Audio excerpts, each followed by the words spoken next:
something we don't necessarily tend to think about as musicians. You know, we pick a program, we pick our favorite pieces, but often, consciously or unconsciously, we tend to have our preferential keys. And so when Kyung and I were choosing our favorite pieces for this program, we realized that it's centered around certain key areas. So Kyung seems to particularly like the major keys, especially the flat keys, whereas I prefer the more dramatic minor keys, such as F minor and C minor, that sort of thing. And so when we started putting this program together, we realized, well, why don't we call it my favorite key?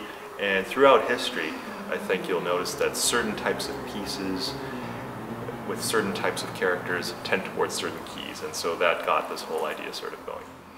Kyung, had you ever thought of music in that sense of what your preference was?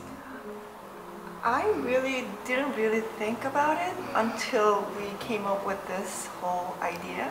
And at first, I didn't know what to choose. So I wrote down the pieces I really like to play. And then coincidentally, everything I chose was based on flat keys, especially B flat keys. So it was really interesting. A different way to look at how yeah, and then the key sometimes reflects my personality too. So it was very interesting to see that. Now, when you started discovering this, did you start looking at composers to see what keys they wrote in, or like how far has this gone for you? I think we're still kind of at a preliminary stage because it's such a big topic and such a big subject. I think most of the great composers wrote very well in a number of different keys. But I do think if you look at somebody like Beethoven, for instance, he tended towards certain key areas. So C minor was a favorite key of his, as in the Fifth Symphony, or one of the other pieces on this program. We're not playing the Fifth Symphony, but the Appassionata Sonata Opus 57 is an F minor, which is a very tragic and very dramatic key. And you'll see, but you don't see Beethoven, for instance, writing that much in the keys of F sharp major or B flat major. There are a few pieces maybe, but they're very few and far between, whereas in some of the other composers they tend towards certain keys too. Now, the both of you are going to be playing four-hand pieces. Tell me about that and what that's like. We've only actually chosen one forehand. When we constructed this program, we also had the idea of a variety show in mind. I think if you look at concerts before 1849, that was the big year where Franz Liszt played history's first solo piano recital. And then everybody got the idea, hey, I can dominate the stage, I can be the main star, and the whole idea, a notion of a star performer was born. So he and Paganini carried that tradition forth. But before then, concerts were basically variety shows, and they performed excerpts of selections of different pieces. And so that's the format we're trying to emulate in this particular program. And then when we're working on one piano four hands, there's always problem. It looks so romantic and it looks good, but what we are doing here sometimes is having so much a problem.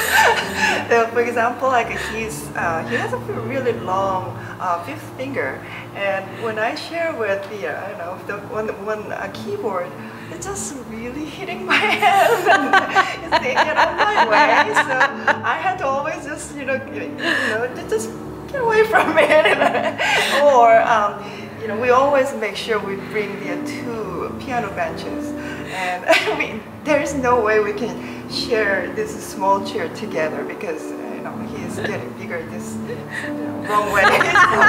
So I can't really share one chair with him. That's another thing we have to. So there's nothing romantic about it. This is an exercise in compromise. And one piano four hands. Anytime you try and put two pianists together, as opposed to a string quartet, piano is a very direct and immediate attack instrument. So you're either together or you're not. There's no in between, and so the coordination can be really tricky. I think, of course, being husband and wife, we have an advantage over other people because I think we feel naturally together. I mean, the only one piano forehand works we'll be performing on this program will be Ravel's La Valse, but we felt there were enough notes in it, it was complex enough that that would be plenty for the program.